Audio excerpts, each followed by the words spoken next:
Pemirsa, kebijakan larangan mudik Lebaran bisa menyebabkan aktivitas bisnis retail tak berjalan maksimal sehingga berpotensi menahan laju pertumbuhan omset retail. Aturan larangan mudik juga akan menahan konsumsi masyarakat. Perputaran uang di bulan puasa dan menjelang Lebaran tahun ini berpeluang meningkat. Pengusaha retail pun melihat permintaan pada bulan Ramadan tahun ini bakal lebih tinggi dibanding tahun lalu. Hanya saja, kebijakan larangan mudik Lebaran bisa menyebabkan aktivitas bisnis tak berjalan maksimal, sehingga berpotensi menahan laju pertumbuhan. Ketua Umum Aprindo Roy N. Mande berharap pemerintah meninjau aturan larangan mudik. Kebijakan itu akan menahan konsumsi masyarakat. Jika mudik dilarang, masyarakat tidak akan berbelanja. Roy mengatakan, menjelang Ramadan merupakan masa panen raya bagi pebisnis retail. Biasanya permintaan tertinggi justru menjelang Lebaran yang bisa mencapai 45% dari total sepanjang tahun. Jika mudik dilarang, Aprindo melihat penjualan di bulan Ramadan hanya bisa tumbuh 5 hingga 10%. Kami berharap pemerintah dapat mengkaji dan meninjau ulang larangan mudik karena kami mengkritisi terhadap konsumsi yang pasti akan terjerembab. Dengan cara apa? Dengan cara tetap mengizinkan mudik, karena memang positif rate-nya di Indonesia untuk COVID ini kan yang pertama sudah turun, sudah sampai 12-13%. Ya, kalau di bawah 5%, single digit, pasti sudah tidak ada PPKM. Tapi kita menuju kepada rendah. Artinya penanggulangannya masih berjalan, tapi sudah membaik daripada bulan dan tahun sebelumnya. Ya. Jadi kita berharap satu mudik tetap diadakan, diizinkan, tetapi dengan protokol kesehatan yang sangat ketat dan luar biasa. Sementara itu, Ketua Umum APBI Alphonsus Wijaya memprediksi tingkat kunjungan ke pusat belanja bergerak menuju normal setelah vaksinasi bagi masyarakat umum. Ramadan dan Lebaran memang menjadi momentum kenaikan jumlah pengunjung mal, tetapi akibat pandemi, kunjungan pusat belanja di bulan Ramadan tahun lalu hanya naik 20% dari hari biasa. Padahal dalam kondisi normal sebelum pandemi, kenaikan selalu lebih dari 50% saat Ramadan dan Lebaran. Tahun ini Alphonsus memproyeksikan kunjungan ke pusat belanja belum akan pulih seperti sedia kala, meskipun berpeluang lebih tinggi ketimbang Ramadan tahun lalu. Kunjungan ke pusat belanja pada Idul Fitri tahun ini bisa naik 30 hingga 40% dibanding Idul Fitri tahun lalu. Tim Liputan, Berita 1, Jakarta. Pemirsa, kebijakan larangan mudik Lebaran bisa menyebabkan aktivitas bisnis retail tak berjalan maksimal sehingga berpotensi menahan laju pertumbuhan omset retail. Aturan larangan mudik juga akan menahan konsumsi masyarakat. Lantas, berapa besar dampak larangan mudik terhadap peningkatan omset retail? Langsung saja kita bahas bersama Ketua Umum Asosiasi Pengusaha Retail Indonesia atau Aprindo, Bapak Roy Nicholas Mande, dan pengamat retail Bapak Yongki Susilo. Terima kasih sudah bergabung Pak Roy dan juga Pak Yongki. Tadi sekilas kita sudah mendengarkan permintaan dan alasan dari Pak Roy terkait dengan mudik ini kalau bisa dievaluasi begitu keputusan larangan mudik. Nah, kita ingin dengar sekali lagi kira-kira respon Pak Roy sendiri terkait dengan larangan mudik tahun ini seperti apa, Pak Roy? Ya, terima kasih Pak Lesmana. Jadi apa yang terjadi sekarang ini kita kan sudah mendengarkan adanya penyampaian oleh Kementerian Koordinator terkait yang menyatakan bahwa tahun ini akan sama seperti tahun lalu, ada larangan mudik dan masyarakat diminta tinggal di rumah. Kami Aprindo memohon untuk dapat dikaji ulang dengan observasi yang lebih mendalam. Yang pertama adalah dasar untuk dikaji ulang. Satu adalah kita lihat bahwa vaksin itu sudah mulai digelancarkan menjadi satu game changer sehingga kita lihat positif rate, saya melihat di catatan tadi dalam pernyataan 12-13% pada bulan lalu, tapi pada tanggal 5 April, nah ini terbaru, sudah sangat rendah, sudah single digit ya, sekitar 9,7%. ya Indonesia, dan di Jakarta positif rate-nya 8%. Standar WHO adalah 5%. Kalau di bawah 5% berarti sudah normal dan tidak ada PPKM seharusnya. Jadi sudah single digit. Yang pertama itu positif rate. Kemudian yang kedua, kita berharap bahwa tahun ini menjadi titik kulminasi pembalikan dari minus 2,07% year on year pertumbuhan ekonomi kita tahun lalu. Kita berharap Bank Indonesia, BPS, dan kementerian terkait mengisyaratkan kita berharap 4,2 sampai 4,5 bahkan sampai 5%. Nah, ini tentunya kan perlu ada penunjangnya untuk sampai kepada nilai tersebut. Kita tahu di PDB kita tahun lalu itu 57,7% dikontribusi oleh konsumsi rumah tangga, poin pembentuknya. Selain dari pengeluaran pemerintah, ekspor, dikurangi impor, dan juga investasi. Nah, dua hal ini yang tentunya berharap dapat dikaji ulang sehingga mudiknya dapat, tetapi dengan protokol kesehatan yang sangat ketat. Artinya kita sudah lewati PPKM yang pertama, PPKM yang kedua, sekarang yang ketiga, sampai tanggal 19 April yang sudah diperpanjang. Dibuat protokol kesehatan, jadi bagi yang akan mudik, itu untuk yang lewat laut, darat, dan udara, itu tetap harus lewat antigen, harus lewat PCR, sehingga meyakinkan ketika mereka mau mudik, tetapi mereka harus menyatakan tubuhnya sehat, tidak terdampak COVID, sehingga mereka terbukti dengan antigen, mereka keluar kota, diperiksa, aman, sehingga mereka masuk itu aman. Mereka masuk ke kampung halamannya itu aman. Ya. Okay. Kemudian kalau yang positif tentunya ya harus di rumah, tidak boleh kompromi, tidak boleh ada yang naik darat, laut, dan udara untuk mereka bisa mudik. Nah, ini adalah pembentukan juga dari semangat masyarakat. Sudah setahun yang lalu tidak boleh mudik, memang COVID-nya tahun lalu sangat luar biasa, tapi sekarang positif rate-nya sudah turun, jadi kasih kesempatan supaya mereka bisa berbelanja, berkonsumsi, bersilaturahmi dengan family, ya, dengan pulang kampung dan lain sebagainya, dan membangkitkan semangat happiness, ya, supaya ya ini ada ahli epidemiologi bilang happiness itu berkaitan dengan imun, ya, sehingga juga kita dapat bersosialisasi, bersilaturahmi.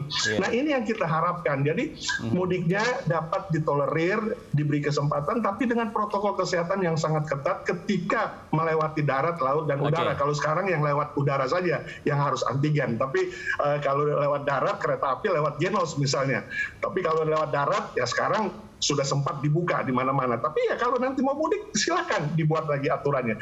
Sehingga ini yang membuat kami memiliki satu nafas untuk bisa menerima transaksi masyarakat yang akan mengkontribusi bagi konsumsi rumah tangga, bagi pertumbuhan ekonomi kita. Oke, demikian, Pak. Tapi kalau misalnya Anda tadi mengatakan pertimbangannya salah satunya adalah positivity rate-nya yang sekarang sudah single digit. Nah, ini kan ada pertimbangan lain dari pemerintah. Biasanya berdasarkan pengalaman kemarin, setelah libur panjang banyak yang keluar kota, justru bertambah lagi gitu positivity rate-nya setelah libur panjang. Ini mungkin bisa menjadi pertimbangan dari pemerintah untuk melarang mudik begitu, Pak Roy?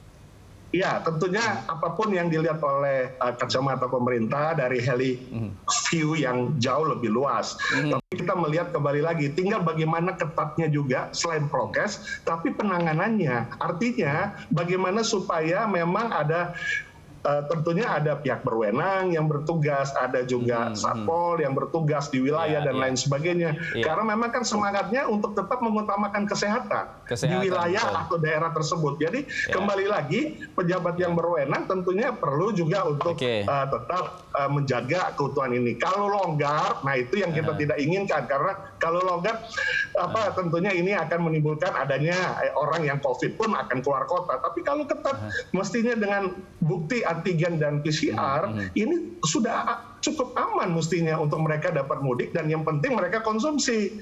Nah, mereka akan terima THR dan lain sebagainya, mereka bisa konsumsi. Nah, kebiasaan konsumsi di Lebaran itu selalu memberi kontribusi 40-45% dari konsumsi setahun. Iya, masa panen raya begitu ya untuk pengusaha retail begitu, Pak ya. Sekaligus juga untuk masa silaturahmi bagi masyarakat. Ya. Baik, saya mau minta tanggapan dari Pak Yongki. Pak Yongki, tanggapan Anda terkait dengan larangan mudik di tahun ini seperti apa? Dampaknya terhadap usaha retail ini akan seperti apa nantinya? Baik, Pak Uspana. So, pada prinsipnya memang retail ini di masa awal Lebaran itu adalah puncak. Jadi kontribusi daripada Lebaran sendiri terhadap total retail itu cukup signifikan. Jadi kalau ditekan, sudah pasti angka penjualan retail akan juga tertekan di sana, gitu loh. Okay? Tapi kami sangat mengerti mengenai keadaan, karena dari awal, dari tahun kemarin, tahun ini 2021 kami sudah antisipasi bahwa kami kalau boleh Lebaran ini jangan di-cancel gitu ya, seperti tahun lalu gitu loh. Cuma kita belajar dari liburan Desember kemarin gitu loh, dari angka retail itu sebenarnya udah nancep ke atas sekali di masa Desember kemarin, benar-benar luar biasa bagus. Kami sebenarnya expect-nya Q3, Q4 tahun lalu tuh sudah pick up gitu loh, tapi karena ada kenaikan, injek rem, turun lagi, lantas ngangkat lagi, Desember tuh luar biasa bagus, tapi itu dia lupa diri. Jadi ternyata memang kalau kami melihat bahwa kontrol daripada penyebaran virus ini masih belum bisa dilaksanakan di Indonesia. Ya, kami sudah berulang kali himbau kepada pemerintah turunkan TNI, Polri untuk bisa mendisiplinkan. Gitu ternyata, tetapi memang tidak mudah gitu istilahnya. Dan boomingnya luar biasa kemarin di bulan Desember itu gitu, dan angkanya menunjukkan rekor yang baru. Nah, itu yang ditakutkan pemerintah. Oke, artinya di bulan Desember ketika libur panjang itu konsumsi masyarakat itu sudah mulai tinggi, tapi di sisi lain ini positivity rate-nya juga ini mulai meningkat lagi begitu, Pak? Itu meledak. Kalau saya boleh lihat angkanya itu meledak positif rate-nya, betul. Karena itu dia ya, masyarakat kita benar-benar ignore gitu ya, anggap remeh dan sebagainya. Tentunya kami sangat berharap karena bergulirnya vaksinasi kan di tahun ini ternyata juga masih terbatas ya, masih di bawah 15 juta gitu loh. Kami berharap sudah covernya tinggi sehingga kita bisa lebaran. Ternyata masih belum gitu istilahnya. Nah, ini yang mungkin harus dihitung kembali ya, bagaimana kita bisa tetap menggulirkan ekonomi, karena semua berharap di kuartal 2 ini sudah menjadi positif. Karena kuartal 1 ini kami masih menghitung ini masih negatif nih ya, pertumbuhan ekonomi di sini karena konsumsi masih sangat rendah. Jadi mungkin masih sekitar minus 0,5% lah Q1. Q2 ini diharapkan di atas 5% sampai 6% gitu loh ya kan. Kami para retail juga ingin berpikir gitu, kalau tidak boleh mudik, oke lah, masih ada peluang. Satu adalah uang perjalanan mudiknya, ongkosnya dipakai udah belanja aja, ya kirim aja barang ke sana. Kedua adalah itu pemerintah, bantu dong subsidi urusan logistik pengiriman barang mungkin bisa digratiskan, dibayarkan pemerintah sehingga mereka tetap belanja, tetapi discourage untuk pulang kampung gitu ya, supaya penyebarannya terkontrol di sana ya. Kita lagi mencari akal juga seperti itu gitu istilahnya. Karena ya, ini satu-satunya momentum untuk turn around sebenarnya. Nah, kita juga meminta THR juga pasti tolong dibayarkan, jangan telat gitu ya di masa Lebaran seperti itu gitu istilahnya. Nah, itulah mudah-mudahan kombinasi antara breakthrough ya, bagaimana kita memformulasikan Lebaran tahun ini supaya spending tetap bagus. Kedua adalah penyebaran terkontrol seperti itu, Pak. Oke, artinya ketika memang larangan mudik ini tetap dijalankan, tapi dari pihak retail sendiri menginginkan ada insentif yang diberikan kepada pengusaha retail, begitu Pak ya? Setuju Pak. So intinya dalam keadaan begini memang kita dibutuhkan stimulasi gitu ya. Seperti Tono juga kita juga membutuhkan itu. Cuma ya pemerintah sibuk dengan menghandle penyebaran sehingga kita di retail juga sebenarnya kurang perhatian nih gitu loh. Tolong diberikan perhatian. Seperti itu. Oke, baik. Saya minta tanggapan dari Pak Roy. Kira-kira insentif seperti apa yang diinginkan oleh pengusaha retail seandainya ini larangan mudik akan tetap dijalankan? Ya, baik, terima kasih. Jadi melihat data, jadi kalau kita mau berbicara kan selalu harus melihat data ya Pak. Insentif kita perlukan karena memang data empirisnya membuktikan, misalnya sebagai contoh, kita punya indeks penjualan real itu angka 186 di Desember, cukup bagus, tapi kemudian tergerus juga lagi jadi 182 dan Februari kemarin 181. Jadi ada kontraksi minus 4,3% di bulan Desember ke Januari, kemudian Januari ke Februari minus 0,3. Penjualan eceran disurvei oleh Bank Indonesia itu minus 19,3 di bulan Desember, Januari minus 16,4, dan artinya ada positif memang kontraksi sedikit, tapi minus lagi, minus 16,4 di Januari dan Februari minus 16,5, ada minus 0,1.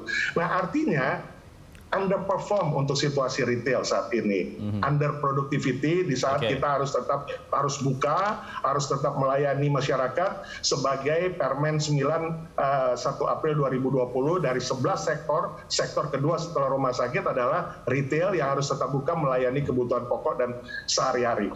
Nah, untuk itu kami minta balance sebenarnya. Kalau memang bisa dibalance, tentunya ini yang akan sangat membantu untuk kita tetap eksis. Teman-teman kita, anggota-anggota kita di 1-2 bulan terakhir sudah banyak yang mulai tutup. Padahal mau menjelang ke Lebaran yang biasanya semuanya berusaha bertahan. Tapi nggak sampai mereka bertahan karena mereka sudah kehabisan bensinnya. Ya, jadi ini yang terjadi. Apa yang kita harapkan? Satu, tadi sudah disebutkan. Jadi kita ada beberapa hal yang kita mintakan dan ini saat ini tentunya berharap dapat direalisasikan. Misalnya subsidi untuk THR. Nah, ini yang real-real saja.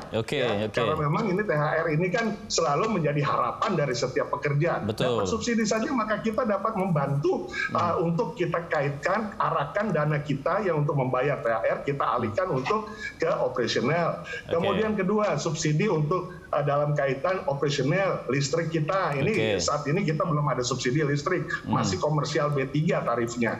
Kemudian yang paling penting, nah ini yang utama, jam operasional dapat kembali lagi.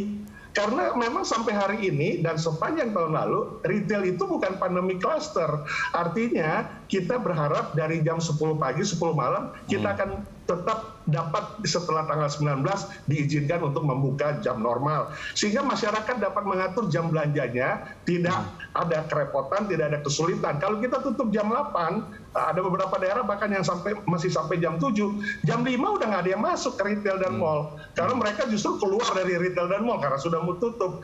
Nah kalau jam 10 maka diharapkan mereka juga dalam puasa ini mereka berbuka puasa dan diharapkan mereka bisa belanja atau berkonsumsi. Nah ini yang diharapkan. Hal-hal yang sangat konkret dan sebenarnya hal-hal yang sangat dapat dilakukan doable. Tinggal bagaimana kita harapkan pemerintah melihat hal ini dan menjadikan retail menjadi sektor hilir, sektor real yang mengkontribusi kepada harapan pertumbuhan ekonomi kita yang jauh lebih baik dari tahun lalu. Ada 3 harapan tadi yang diminta oleh Pak Roy, subsidi THR, subsidi listrik atau operasional, dan juga jam operasional kembali normal begitu. Nanti akan kita bahas satu-satu. Saya juga minta tanggapan dari Pak Yongki, tapi sebelumnya kita break dulu. Pemirsa, kami akan segera kembali usai jeda.